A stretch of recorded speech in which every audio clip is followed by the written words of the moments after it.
Hello,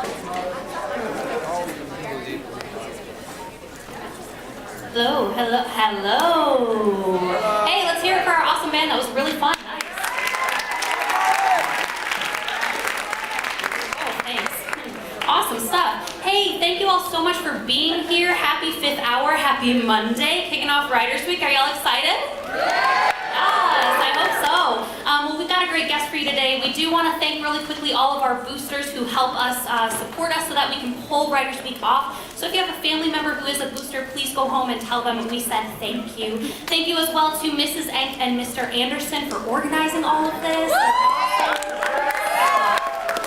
And of course, for our fabulous tech crew up there, making sure that we can actually hear and see all of the presenters who come in. And thank you to your teacher who brought you today. Yeah.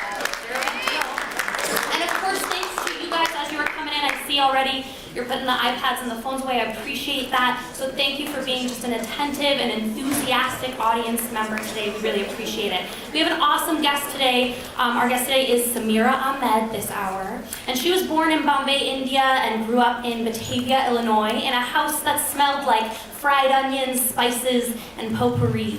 She currently resides in Chicago, but she's also lived in New York City and Kauai, where she spent a year searching for the perfect mango.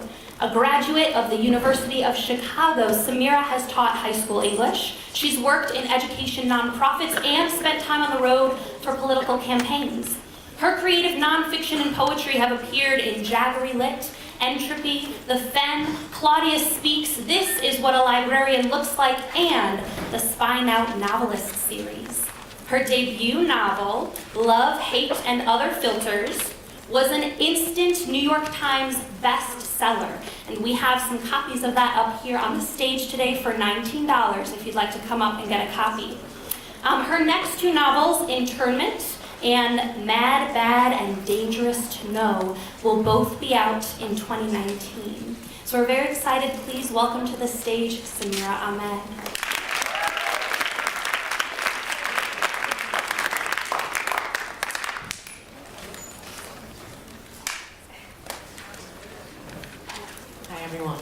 Okay, it's like really dark out there, so I can't even tell if there's humans. I'm assuming there are, except this front row is like conspicuously empty. I used to be a high school teacher, so I know how no one wants to sit in the front row. Thanks so much for having me today. I'm going to start off with a little story, then we're going to get into a little talk. And if you have questions, I'm going to be happy to answer them. If I can see your hands raised, and I'm happy to have a conversation with you if there's any questions that arise during my talk. And I'll save some time for Q&A at the end also. Brains don't smell. I smell brains! I yell down from the top of the stairs at my mom. Brains don't smell, she roars back. Why do you have to cook brains? I'm trying to read, I say. The brains aren't stopping you. I go back in my room and slam the door. Books and bed, my only refuge. I look down at the bent and ripped cover of On the Banks of Plum Creek and wish I could be Laura Ingalls Wilder. I long for a pioneer childhood on the prairie. I want to take sleigh rides and have hot potatoes in my pockets to keep my fingers warm. I crave the sticky, stretchy molasses candy Laura makes in a pan of fresh snow. I wonder what vinegar pie tastes like. I crave gingerbread instead of toxic yellow jalebis for dessert, and I'm desperate to play toss with a blown-up pig bladder balloon like Laura and Mary and to roast a pig's tail, but since I am Muslim, I'm probably going to hell for even thinking about it.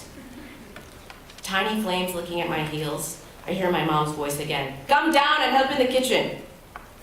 I grind my teeth at her from behind my bedroom door and then stomp down the stairs as loudly as possible. I walk into the kitchen, immediately slapped by the smell of simmering brains and sizzling caramely onions. I spy a discreet little pot on the back burner, a low fire burning underneath. I lift up the lid and see the brain slowly boiling. It's resting in water, just like a miniature human brain in a lab jar. Yellow, gray, its two halves embedded with curvy pathways. It's the size of a softball. I shudder thinking of how they cut it out of a sheep's head. I'm not eating brains again, I say. You're eating my brain, my mom says in Urdu. Why can't we eat mac and cheese or Chef Boyardee like regular Americans, I ask. I get no response. When she boils the brain, my mom fries an onion with garlic, ginger, onions, chili powder, tomatoes, and cilantro in a separate pan. When she adds the brain to the pan, she breaks it up with the back of a wooden spoon so it looks like dark scrambled eggs. I want you to peel the garlic. I need more adarglesin, she orders. I roll my eyes and sit down at the table in front of a pile of garlic cloves. I do love the smell of adarglesin after it's made. Sometimes I open a jar of the ginger garlic paste while I'm standing in the open fridge and just take some deep whiffs. But I hate peeling garlic because the smell stays in my fingers and under my nails no matter how much soap I use. I rub baby lotion on my hands to make the smell go away, but for at least 2 days, I smell like a newborn smothered in garlic. This time I swear I'm gonna stick my garlic fingers directly into my mom's blue jar of facial moisturizer. I wish my mom could make apple pie and Johnny cakes like Ma Ingalls. I want Saturday to be baking days. I want a pancake man on Christmas morning. I want Christmas. I smell my hands and say, did Nanima make you eat food you didn't like? We ate everything she made and never complained. We didn't get McDonald's like you. But why do I have to eat brains when I hate them? Brains are good for you. They make you smart, she says. I have a right to eat what I want. A right? The only right you have are to do what I tell you. I'll put the brains in the potato cutlets like last time, she says. You like that? No, I didn't. You tricked me by mashing brains with the potatoes. My mom ignores me. She never listens. I live in a house where I'm forced to eat brains. Obviously, my parents hate me. I want to smash the brains between my hands, but somehow I feel it would be like my own brain oozing out of my fingers. Eat everything, my dad says later when he sees my face at dinner. My dad loves my mom's brain masala. I think of Laura doing her chores, happily bringing in buckets of water from the well and helping Pa make hay under a burning sun. I remember the long winter when the train couldn't make it through the blizzards and the town had no wheat and starvation was near, and how Laura dreamt about the good brown smell of beef when all the Ingalls had to eat were potatoes for months. But I begin to say, don't think, eat, but I do think. I think of food, I think of want. I think of my grandmother squatting in front of a single gas burner on the floor of her closet-sized kitchen, cooking for 6 children in a crumbling 3-room apartment in Bombay. I wonder what Laura would do. I pour ketchup all over the brain cutlet. I swallow each piece without protest. So Brains is actually a personal narrative. It's a true story, and it was basically one of the first pieces I ever published. It's one of the first pieces of writing that ever made it out in the world, and I was over 40 years old when that piece came out. Because I never really wanted to be a writer when I grew up. Has anyone been asked that question? What do you want to be when you grow up? Anyone? What's your college major going to be? Where are you going to go to school? What lies ahead for you next?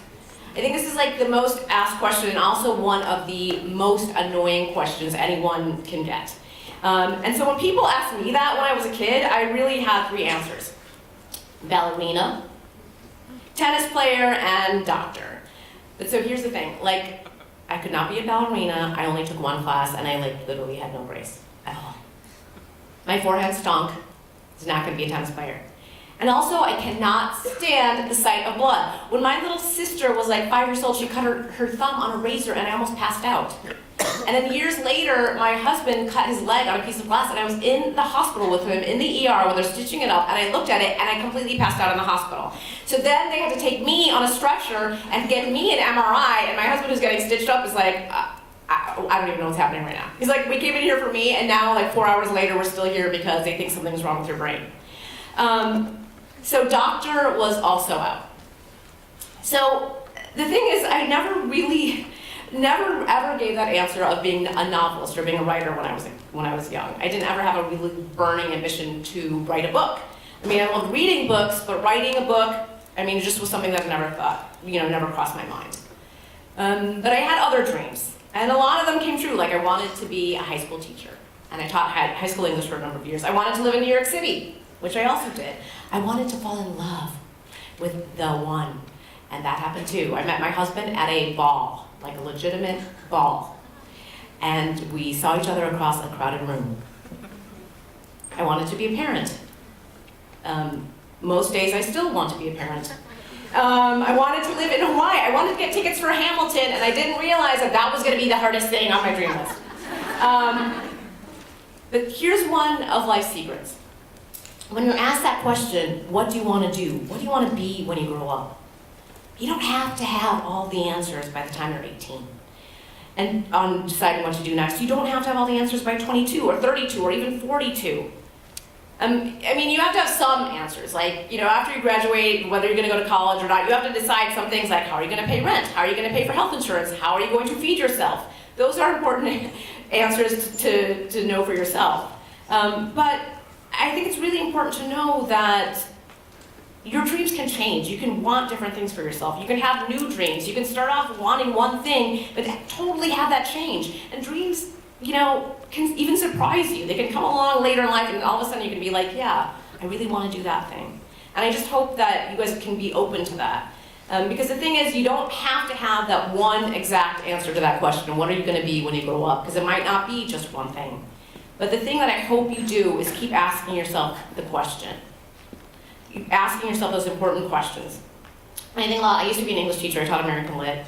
So I think often of these lines from Walt Whitman. Oh me, oh life, of the questions of these recurring. Answer that you are here, that life exists, that the powerful play goes on, and you will contribute a verse. So that's the question I wanted to keep asking myself. How will you contribute a verse? What will your verse be? Will you write it? Will you sing it? How will you manifest it? How will you create it? That was a question I kept asking myself, even past college, into college, beyond. What will my verse be? And that's how I came to be a writer.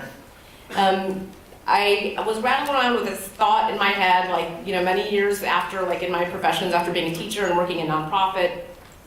And I sort of got this idea that maybe I want to try writing a book. Because what is the biggest thing that can happen if I try? The biggest thing that can happen is that I would fail utterly. But it's a risk, but it was a risk that I was willing to take because I have failed many times in life because it's part of being a person. There might be a lot of things that get in your way, real, true obstacles. Humans fail at stuff.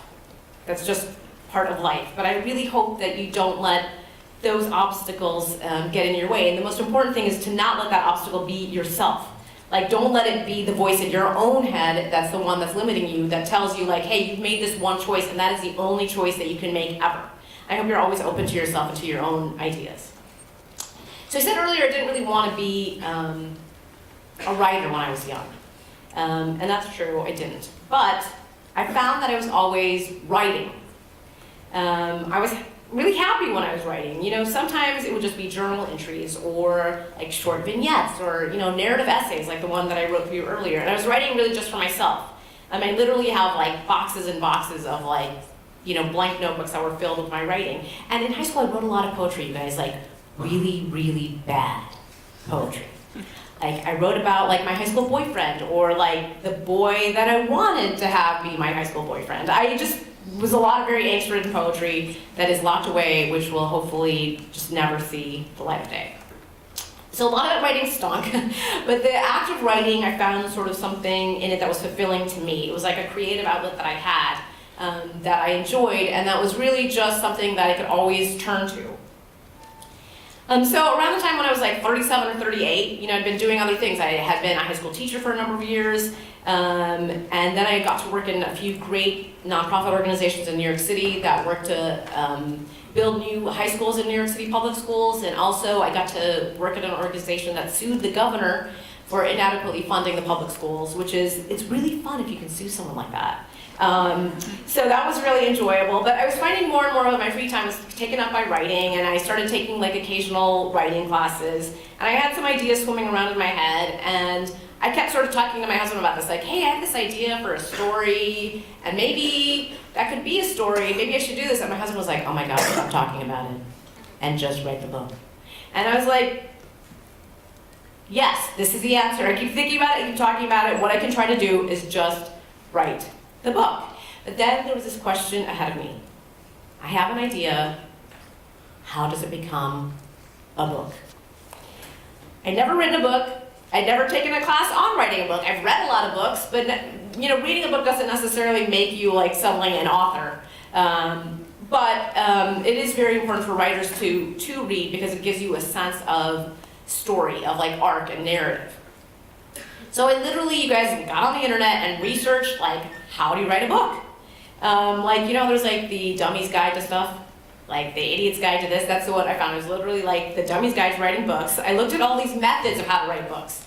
Like there's a snowflake method, and there's like Venn diagrams, and like, there's authors who write a lot about the art of writing, the kinds of outlines they made, and none of them really sort of clicked for me. Like I still had this idea going on, and I just wasn't sure how to plot out a whole book.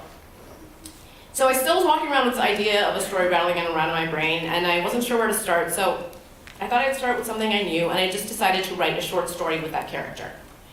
And that was like when I kind of had my eureka moment. I decided to write the short story with the character that was in my brain because I wanted to see, like, is this a character that I actually like? Is this a character that I can live with? Because if you're writing a book, it's thousands and thousands of words. Like this book right here is 65,000 words. 65,000 words is a lot of words to live with, and it's a place, it's going to take you a long time. And so I did this short story, and I was like, you know what? I actually like this character. And I thought, well, this is going to be my jumping off point. And that is what I have done ever since. So I had this idea about a girl who was just trying to figure things out. Like trying to figure out what her journey was going to be. Where is she going to go to college? What does she want to do? She's butting heads with her parents.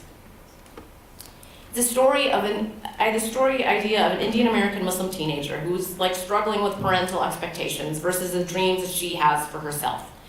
She's a girl who just wants to make movies and kiss a boy. More than one boy, maybe. And in the midst of all this, she comes face to face with a wave of Islamophobia in the wake of a terrorist attack. So taking that idea and putting a part of that and making my character come to life on the page in a short story was how I found my process. And so for any book idea I have from now on, I always write the short story first. That's the process that I discovered for myself that works best for myself. And I think one thing that I really learned was that you have to realize what works for you. There's a lot of advice out there. And for me, this short story helped me discover if that story had legs. Like, is this character interesting enough for me to live with for like a year or 2 years or many, many years? And that's what the short story gives to me. There's not any single exact prescriptive way to write a book. I mean, some writers, for example, say I write every single day from, some writers I know wake up at like 5 a.m. and they'll write for 3 hours. To me, the thought of setting my alarm at 5 a.m., that's like putting that's like paper cuts. Like the idea of it is just like horrifying. So, some writers are like, I only write late at night. Some writers are like, I have to write with only a certain kind of tea by my computer. So I think the most important thing is to know yourself in the process and to learn what works for you. So you can read all that advice, but ultimately you have to find a process. And whether it's writing a novel, a short story, whether it's writing an essay for class, whatever the case may be, you have to find the idea that works for you. And you also have to take the risk. Now, it seems kind of strange to talk about taking a risk. Like, yeah, you're looking at a blank page. What's so risky about that? You hear writers talk a lot about this idea of the inner critic, that little voice inside of your brain that's telling you, like, you can't do this. And I think you hear, some athletes talk about this too. And really, in many professions, many people have this idea, this imposter syndrome idea, like, you are going to fail, you cannot do this, you're not good enough. You have to squash that imposter syndrome, whatever it may be, whatever you decide to pursue. I think partially this is why writers drink coffee so much. It's like to drown that inner critic in caffeine. You've got to write a story. Some writers I know actually wrote a story with that inner critic as a character, and then they kill that character in the story. And for them, that's the way they can move forward. So you got to find a way to say no to all the naysayers, say no to the doubters and haters, and just learn to say yes to yourself. So I had a story idea. I had a sense of a plot. I wanted to capture a moment of childhood when life is shattered. I wanted to capture the feeling and the moment when something so terrible happens to you, and it's not because of anything that you did. I wanted to capture the moment in this young woman's life where she's just going through life, trying to figure out what college is, trying to figure out which of these boys that she has crushes on might be the one that could possibly be interested in her, and then bam, there is something that occurs to her, there's something that happens to her that she could never have been prepared for, because when you are faced with overt hatred, these when you're confronted with it, it's something that you can never prepare yourself for. You can't read enough books for it. You can hear people talk about it, but unless it's something that you've undergone or felt, it's something that you can never, it just comes from out of the blue in so many ways. And I wanted to try to capture what that feeling was, to have just your worldview completely shattered by this moment, and to have some moment like this potentially change your outlook, but also your future. And for this character, that's what she's confronted with. It's because, we see this in books, we see it in real life. Because of the color of your skin, or the sound of your name, or because you just merely want to live, to exist as the person you are confronted by this horrifying hatred, this overt bigotry of someone you don't even know because of something that you had nothing to do with. So I had to figure out how I'm going to capture that moment of being shattered. Like, how is it going to come out of the blue? How is this character going to be confronted with this? Because I really wanted her to be blindsided, but I also wanted the reader to sort of see it coming, and also I wanted the reader to be helpless to stop it. How can I capture that moment when life is shattered? How can the reader know about it, be helpless to stop it, and still have this both happening at the same time? So the thing that I really had to figure out was structure. Like, how can I structure my novel to tell that? So I write the main narrative, the main story of the book. It's a coming-of-age story, right? Like I said, it's this girl who has dreams and hopes, crushes, ambitions, trying to just figure things out. And then I wrote an intercalary story. There's small inner chapters that are told in chapters between the larger main narrative chapters. And that story, the intercalary story, follows an act of domestic terrorism as it is about to occur. And at some point in the book, we see how the intercalary story meets the main narrative, how there's a literal and metaphorical explosion in the book. And the intercalary story was really inspired by two things. Maybe you have read these, I don't know. One is by The Grapes of Wrath. Is that on the curriculum? Do you guys read The Grapes of Wrath in class? No? So The Grapes of Wrath is a story of the Joad family on this journey to California to escape the Dust Bowl. But it's written by John Steinbeck, and he writes these like little inner chapters, which as you're reading, you're like, I don't understand these at all, because one of them literally, for example, is like about a turtle crossing the road.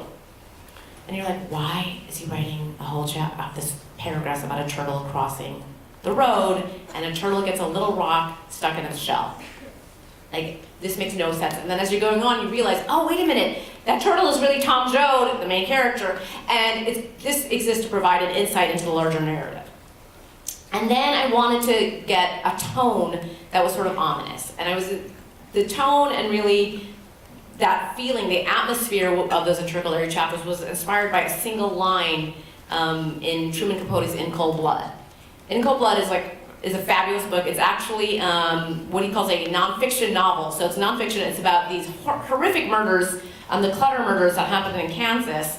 And Truman Capote went down there and he learned all about it, and he wrote this nonfiction narrative about it that really changed the genre, or created this genre.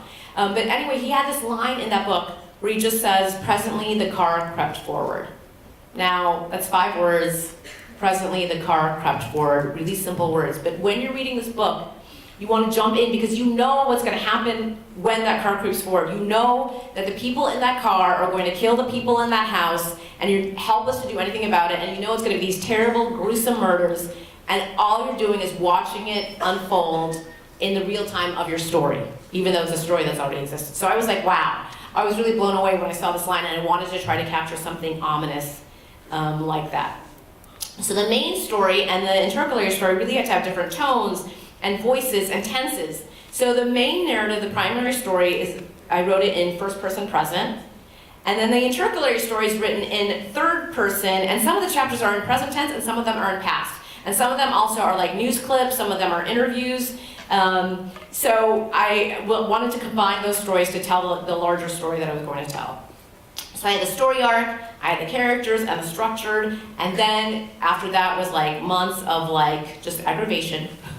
Like gnashing teeth, writing, rewriting. I mean, there was a lot of rewriting, you guys. I told you this book was 65,000 words. The very first draft of this book was 120,000 words. That means on my computer right now exists a whole other book, enough words for a whole second book that I had to completely cut out. because it didn't serve the narrative. So I had like so many extra words, and that's one thing that you learn as a writer, which is to really cut your story to the bone. So making sure that literally every word on the page serves your story. And I had like 60,000 words that weren't serving the story, and so I had to cut them. And sometimes cutting them is painful. So that story eventually came out. It's this book, my debut novel. The main character is Maya. It came out 3 weeks ago, and I'm going to read you a short story, a short excerpt from it that will both get at, show you a little bit of that intercalary and also the main narrative. And I'm just going to start from the very beginning. His mind wanders back 6 months to a fetid basement, windowless, lit by a solitary bulb, empty except for sweaty bodies, meeting and sanctuary. There was arguing, then a loosely drawn plan and a call for volunteers. They laughed when he raised his hand. Someone said, "Can't send a boy to do a man's job." Chapter 1. Destiny sucks. Sure, it can be all heart-bursting and undeniable and Bollywood dance numbers and meet me at the Empire State Building, except when someone else wants to decide who I'm going to sleep with for the rest of my life, then destiny is a bloodsucker, and not the swoony, sparkly vampire kind. The night is beautiful, clear and bright with silvery stars, but I'm walking across a noxious parking lot with my parents toward a wedding where a well-meaning auntie will certainly pinch my cheeks like I'm 2 years old, and a kindly uncle will corner me about my college plans with the inevitable question, pre-med or pre-law? In other words, it's time for me to wear a beauty pageant smile while keeping a very stiff upper lip. It would be helpful if I could grow thicker skin too, armor perhaps, but we're almost at the door. My purse vibrates. I dig around for my phone, a text from Violet, "You should be here." Another buzz and a picture of Violet appears, decorated in streamers, dancing in the gym, jeans skinny, lips glossed. Everyone is at Morp without me. It's bad enough I can't go to the actual prom, but missing Morp too is death by paper cuts. Morp is the informal prom send-up where everyone goes stag and dances their faces off, and there are always new couples emerging from the dark corners of the gym. I miss all the drama as usual. "Maya, what's wrong?" My mother eyes me with suspicion, as always. I only wish I could muster up the courage to actually warrant any of her distrust. "Nothing," I sigh. "Then why do you look like you're going to a funeral instead of your friend's wedding?" I widen my toothy fake smile. "Better? Maybe I should give my mom what she wants tonight, the dutiful daughter who is thrilled to wear gold jewelry and high heels, and wants to be a doctor. But the high heels alone are so uncomfortable, I can only imagine how painful the rest of the act will be. I guess a little happiness is too much to ask of my only daughter." Dad's chuckling, head down. At least someone is amused by my mother's melodrama. We step through an arc of red carnations and orange-yellow marigolds to a blur of jewel-toned silk saris and sparkly fairy lights strung in lazy zigzags across the wall. The Bollywoodized suburban wedding hall feels pretty cinematic, yet the thoughts of the awkward social situations to come make me turn back and look longingly at the doors. But there's no escape. The tinkling of her silver-belled anklets signal the not-to-be-missed approach of Yasmin, who addresses my mother with the honorific auntie, the title accorded all mom-aged Indian women, relation or not. "Assalamu alaikum, Sophia auntie." Yasmin is only 2 years older than me. In my mom's eyes, we should be BFFs. Our parents have known each other since their old Hyderabad days. And my mom has been trying to make a friendship happen since Yasmin's family moved to the States several years ago. But in real life, we're a dud of a match. Also, she's an annoying kiss-ass. But the girl's got style. Yasmin is dressed to snare the attention of a suitable young gentleman, preferably more than one, because a girl needs options. Her peacock-colored lehenga that sweeps the floor, her arms full of sparkling bangles, her emerald and pearl choker, the killer kajal that lines her eyelids make her the perfect candy-colored Bollywood poster girl. "Ah, Sifa uncle, how are you?"